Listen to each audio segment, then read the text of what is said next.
Welcome to food ഇൻഷി. ഞാൻ ഒരു ചട്ടി അടുപ്പത്ത് വെച്ചിട്ടുണ്ട്. അതിലേക്ക് ഒരു കറിച്ചട്ടിയാണ്. അതിലേക്ക് ഞാൻ കുറച്ച് ഓയിൽ ഒഴിച്ച് കൊടുത്തിട്ടുണ്ട്. അതിൽ നമുക്ക് കുറച്ച് ഇഞ്ചി ഇട്ട് കൊടുക്കാം. ഇഞ്ചി ചെറുതാക്കി അരിഞ്ഞെടുത്തതാണ്.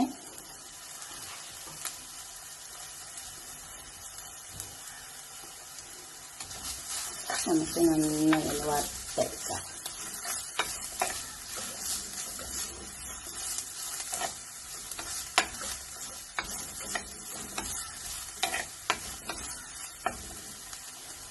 നന്നായി വറന്ന് വരട്ടെ.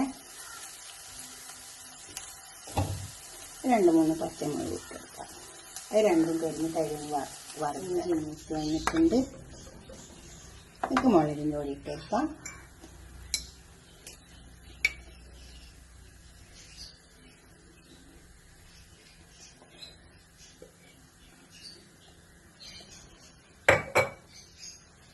കുറച്ച് മഞ്ഞളുടെ പൊടി,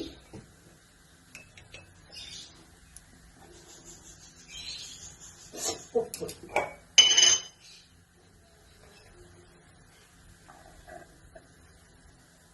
ഇനി പുളിവെള്ളം.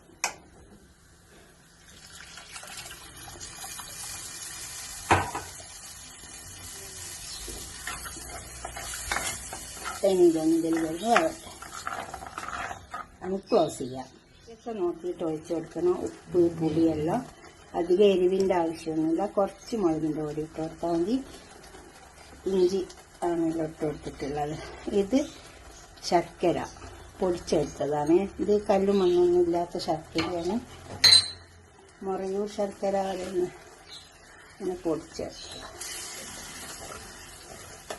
ജാങ്കി,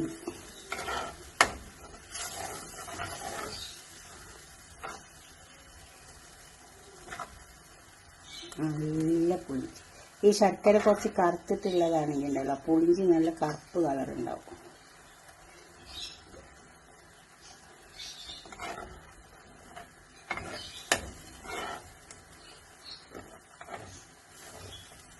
നമുക്കിതൊരു പാത്രത്തിൽ സെർവ് ചെയ്യാം. ഇത് കുറേശ്ശല്ലേ കൂട്ടുള്ളൂ, മുഴുവൻ ഒഴിച്ച് കൂട്ടില്ലല്ലോ. ഓരോ ലേശം എടുത്തിട്ട് ഇത് കുറേ ദിവസം വെച്ചാലും കേടാവില്ല കേട്ടോ. നമ്മളിതിൽ ഉള്ളിയൊന്നും ചേർക്കുന്നില്ലല്ലോ. പുറത്ത് തന്നെ വെക്കുക, ഒന്നും ആവില്ല.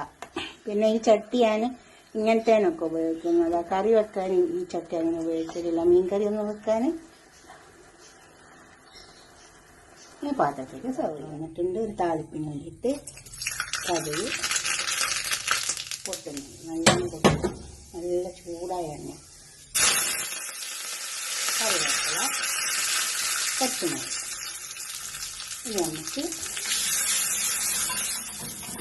ഇഞ്ചിപ്പുളിയിലേക്ക് ഒഴിച്ചു വെക്കാം. പുളിഞ്ചി വരെ കുറഞ്ഞ് വെച്ചിട്ടുണ്ട്. നല്ല ടേസ്റ്റ് ഉണ്ട് കേട്ടോ. ഇത് കുറച്ചുകൂടി കറുപ്പ് കളർ കിട്ടും. ശർക്കര കുറച്ച് നല്ല കറുപ്പാണെങ്കിൽ. ഇതുപോലെ ഒന്ന് ഉണ്ടാക്കി വയ്ക്കാം.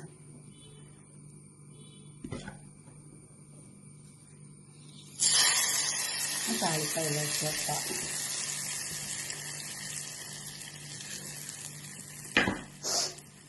ഇതുപോലെ ഉണ്ടാക്കിയിട്ട് നിങ്ങളുടെ അഭിപ്രായങ്ങളും നിർദ്ദേശങ്ങളൊക്കെ കമൻറ്റ് ബോക്സിൽ അറിയിക്കുക. ലൈക്ക് ചെയ്യുക, ഷെയർ ചെയ്യുക, സബ്സ്ക്രൈബ് ചെയ്യാത്തവരൊക്കെ ചെയ്യുക. അടുത്തൊരു വീഡിയോ ആയിട്ട് നമുക്ക് പിന്നെ കാണാം. ബൈ.